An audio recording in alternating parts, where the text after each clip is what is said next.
All right, today we're going to be talking about body armor from Safe Life Defense. Safe Life Defense makes a level 3A Kevlar-based body armor that comes in a little under $400. So it's affordable for people that have to buy their own equipment, whether you're a security guard or a police officer who doesn't get issued body armor by your agency or company, or if you're a private person who wants body armor in replacement to or as an augmentation for a firearm. We're also going to be doing ballistic testing on the armor, show you exactly what it can take, and we're going to be giving away one of these vests, and we'll tell you about that in a moment. Stick around.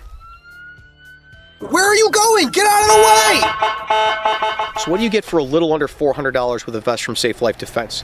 You get a level 3A full coverage vest, so it covers all the way around your sides and touches on either end, which gives you a lot more protection than you would from just a plate carrier that a lot of people have been going to when it's in this price bracket.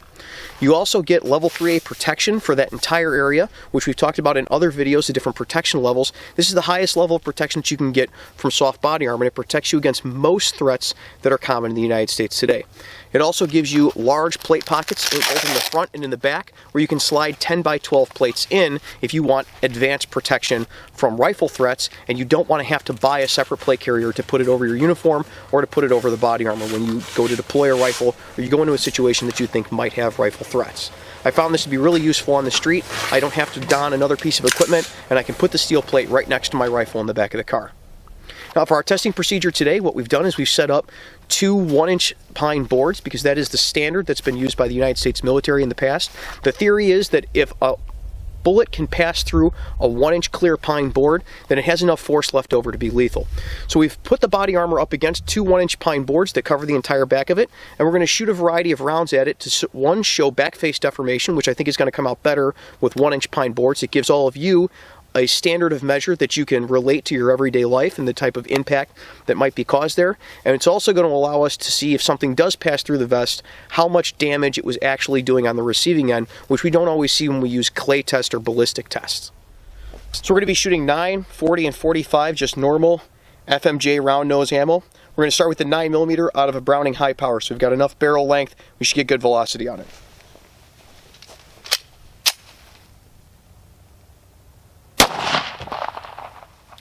Next, we're going to be shooting 40 caliber FMJ ammo. It's a Glock 22. Again, a duty-sized pistol, pretty much your worst case scenario with this ammo. Normal FMJ ammo.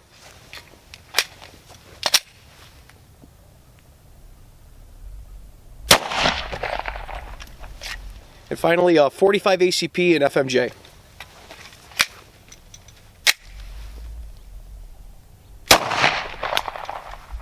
All right, let's go take a look. All right, so we shot a 9, a 40, and a 45 all along the bottom edge of the vest, so we should have a nice area up here that is pretty undisturbed that we can use for our 357 Magnum test. And as you can see, we've got a little dent from 9, 40, and 45, but definitely no pass-through, and the wood didn't even splinter, so you'd probably be all right. So next, to simulate your worst case scenario, if someone was to get a pretty powerful handgun and shoot you with it multiple times, or if you were carrying 357 Magnum ammo and you were to get your pistol taken from you and you get shot with it at close range, this is 158 grain, semi-jacketed, flat point, 357 Magnums. Pretty hot stuff from Federal.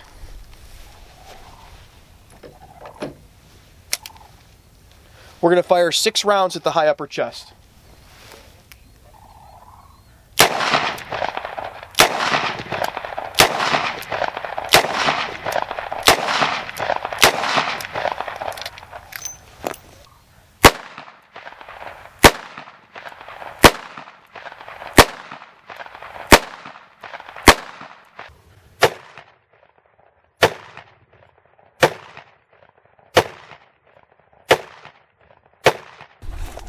All right, so as you can see here, we've got 6 shots, all within about inch and a half, maybe 2 inches tops, all caught by the vest. Underneath here, you can see it just kind of messed up the label a little bit, and you can see the back face deformation. We'll zoom you in. Looks like somebody hit you with a hammer a couple times and it cracked the wood, but 6 rounds, 158 grain, going about 1,400 feet a second, hitting you dead center in the chest with no type of plate or steel plate or trauma plate up front. That's still doing pretty good. So 9 rounds, 6 of them within 2 inches of each other. I'd say that's a pretty good test for the vest. I got a bunch of my friends here and they are gonna start laying into it, and our plan today is to see how much this vest can take before it fails. So we're gonna try to shoot it to failure. First up is my brother Rob. He has a Beretta PX4 Compact in 40, right? Yeah. All right, and he is going to, how many rounds you want to shoot into it, Rob? I'll throw 3 into it. All right, go ahead.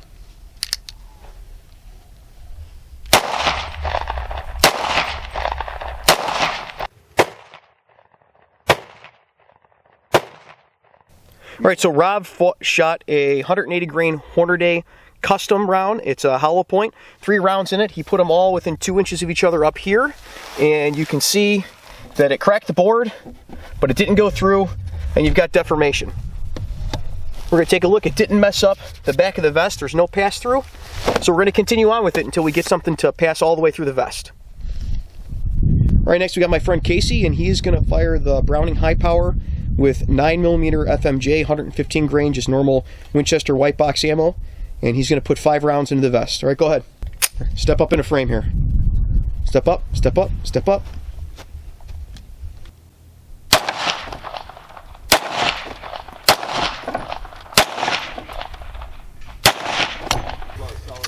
All right, so here's our 5 9mm rounds. You can see back face deformation is pretty minimal. It obviously didn't go through, and we don't have a whole lot in the way of damage to the carrier itself. All right, we're gonna get on with something a little bigger. All right, next we got Remington Slugger 1-ounce slug. We're gonna be firing a round from an 18-inch Weatherby shotgun smoothbore. Here you go.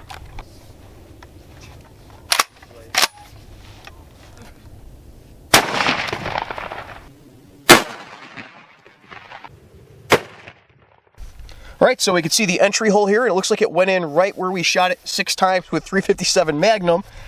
And it looks like we got a hole through the wood back here, but it didn't come through the armor. Oh, well, color me impressed. Yeah. Yeah, the round definitely got captured in there. We're gonna have to take this apart and try to get that slug out of it. Now we got to figure out something to try next.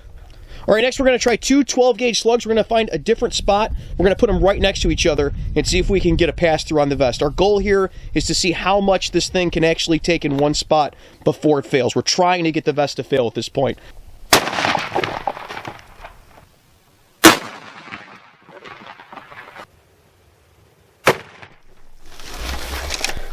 All right, so we got the first round comes through. It messed up the back of the mesh a little bit, but it didn't come through, and it messed the board up pretty good. That would hurt a lot, but that gives you kind of an idea, that 1-inch board, what kind of damage you'd end up with to your sternum if you got head center mass. But it did stop the shotgun slug. Now we're going to put another one as close as we can to that. See how it fares there if we can get it to fail. All right, I think we may have finally done it.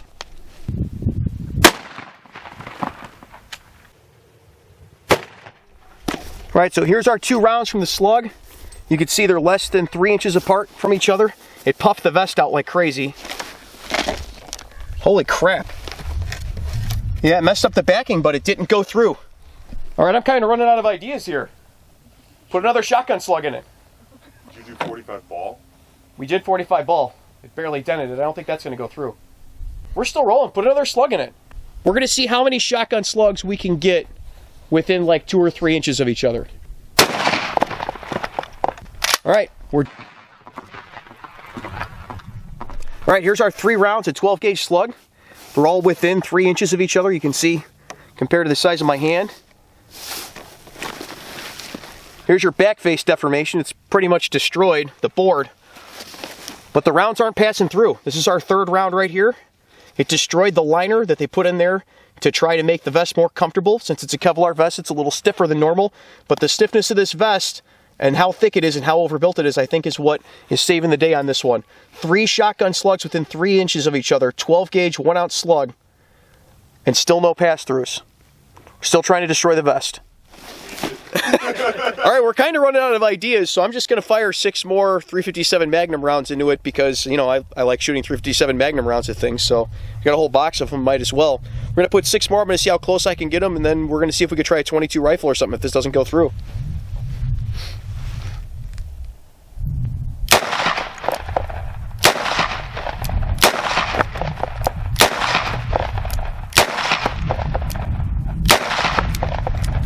All right, we've got all of them right here, and yeah, not shockingly, it didn't go through. All right, so we've kind of run out of ideas, so we're going to try 22 long rifle hollow points out of a 20-inch barrel. All right, go ahead, Rob.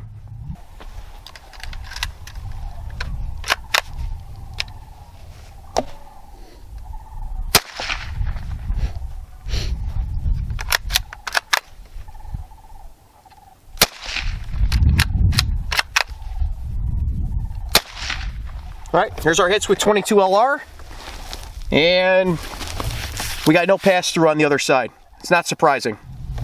All right, finally, in an attempt to get this to fail, we're going to go outside of the realm of what level 3A armor should stop. It should be pointed out that there is no type of trauma or additional ballistic plate in there. We're talking about just the level 3A soft armor. We're going to shoot it with 7.62x39 FMJ out of a VZ58.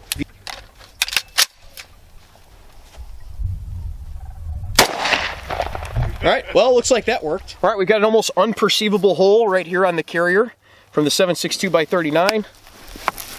Back here, we've got a little hole that goes through the back of the carrier. And right here, we got a little hole that goes through the board.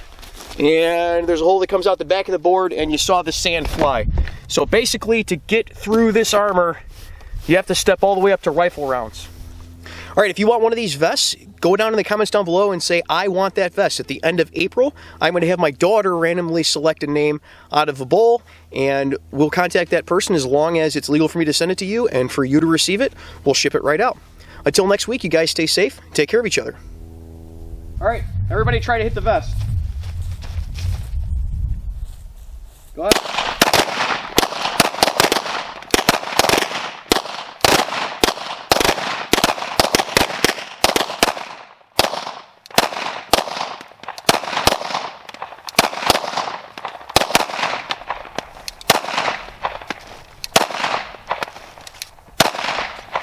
Alrighty. I'll be really impressed if none of that went through. Oh, it went through. Alright, some of you suck. There's holes all the way at the bottom. Alright. I think that was me.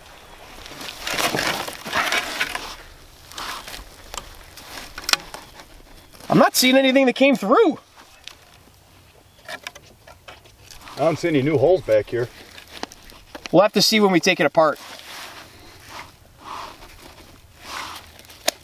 Bet they wish they had this in end of watch. Yeah! We'll have to see when we take it apart. I'd be willing to bet some of this, because some of this might be from when it's flapping. I bet some of it went through finally.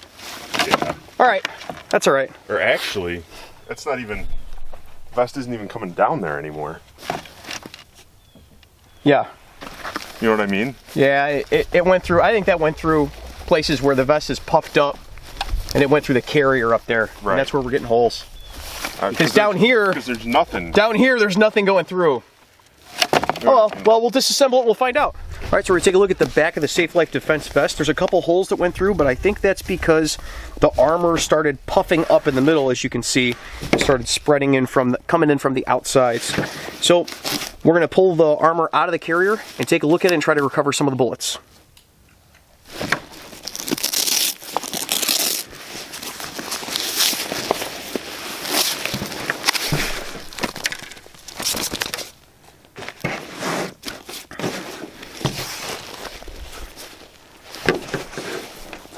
Here's our front. Luckily they made it really high visibility, so let's try to count how many rounds this took without any penetrations. We've got nothing looks like it came through the back of the carrier and made it through. Some of it's ripped, but when I pull it back, there's armor underneath all of them. So you've got 1, 2, 3, 4, 5, 6, 7, 8, 9, 10, 11, 12, 13, 14, 15, 16, 17, 18, 19, 20, 21, 22, 23, 24, 25, 26, 27, 28, 29, 30, 31, 32, 33, 34, 35, 36, 37, 38, 39, 40, 41, 42, 43, 44, 45, 46, 47, 48, and 3 12-gauge slugs, and I'm probably missing some that ended up on top of each other. So we're going to cut this apart and see what we can see inside of the protective nylon cover.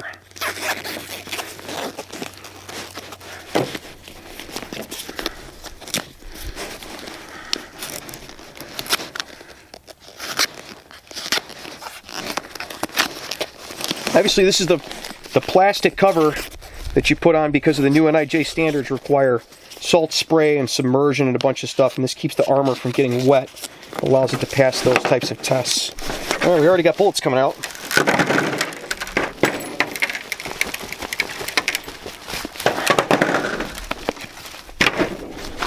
Woo!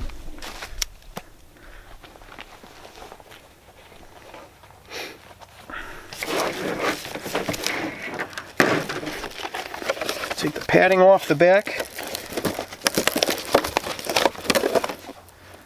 See what's left of that padding and this padding. And this is the back of the Kevlar. There's a couple of spots that look like they got a couple of little rips in here, but I can't get my finger all the way through. And let's start from the top down with layers. See what we pull out. We're shooting so close to a lot of the slug material, all the wad.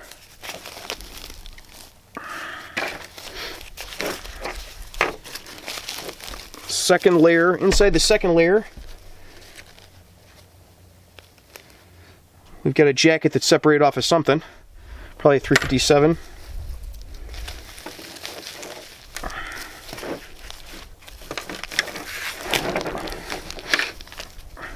Here's a 12-gauge slug. Made it 3 layers in and stopped. Look at that. I guess size does count. More jacket.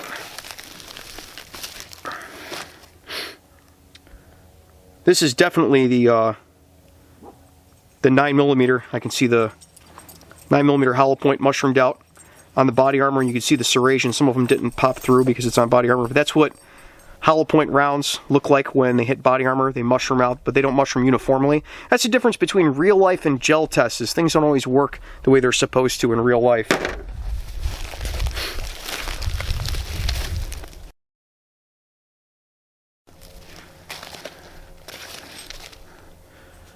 Here's another piece of core from something. This looks like what's left at 357 Magnum. You want to know why bonding is important? Whoop! See how the core came off of the jacket?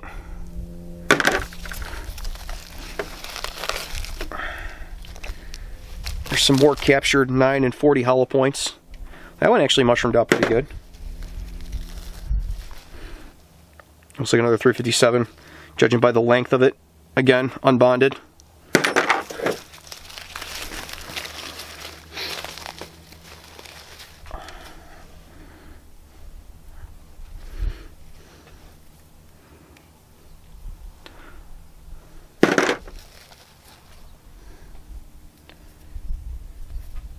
Here's your ball 45 ACP shot into body armor. It's your big difference between ball rounds and anything that is semi-jacketed, soft-pointed, or hollow-pointed. This one, even going through armor and coming to a complete stop, you just got a little deformation of the bullet. Here's just a jacket. This is what happens when your bullets are unbonded. Reference my Why Cops Use 40 video. Unbonded ammo, that's why. Another just a jacket. Well, that worked as directed, huh? I mean, it mushroomed, but I don't think that was the design of the hollow point. Again, real life versus gel tests. Another hardball 45. Hardball, when it hits something hard, cracks a hole in the side of the jacket. You get the lead coming through. This is why you get stuff that slides sideways through material. Oh, there we go. Now we get to the crux of the issue. Looks like this is where all the 12 gauge met its demise. Here's your pieces. This is what, and when 12 gauge slugs hit cars or anything hard the size of houses, this is oftentimes what they end up looking like. It's just kind of a piece of molten lead here. There's another one flattened out. That's the power of 12 gauge slug. I know it's not popular anymore to talk about 12 gauge slug and how awesome it is, but you know, these things flatten out in gel, they flatten out. In real life, it's a lot bigger. You look at this against the side of my hand, and that went through more than half of the vest like that.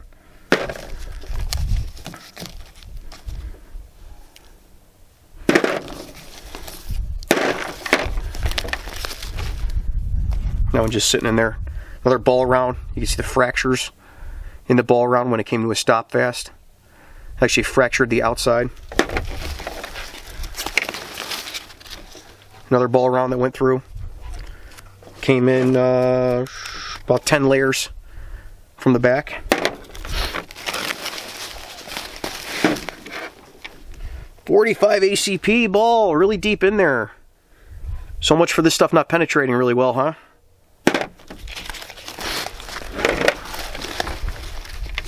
Couple little fragments. It looks like the rest of this is from rounds hitting it and stretching the material back. I don't see anything where there's holes, and I'm not finding any more fragments in here. Which leads me to believe that this armor never passed through.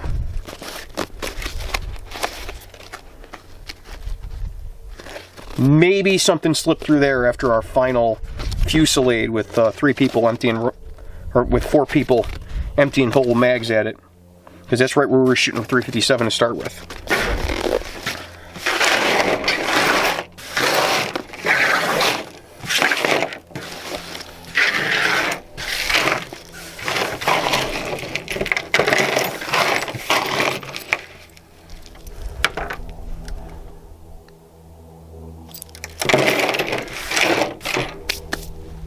Hey, I don't know if you ever saw this, but when Tommy worked at the camp, somebody shot him in the back of the head with a bow and arrow, and his brain leaked out a little bit.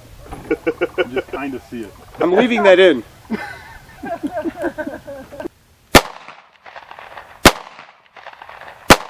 I'd like to thank all the Patreon supporters, and especially the shift supervisor level Patreon supporters that we have listed here. Your contributions are what allows free field training to continue on and become better. Thank you.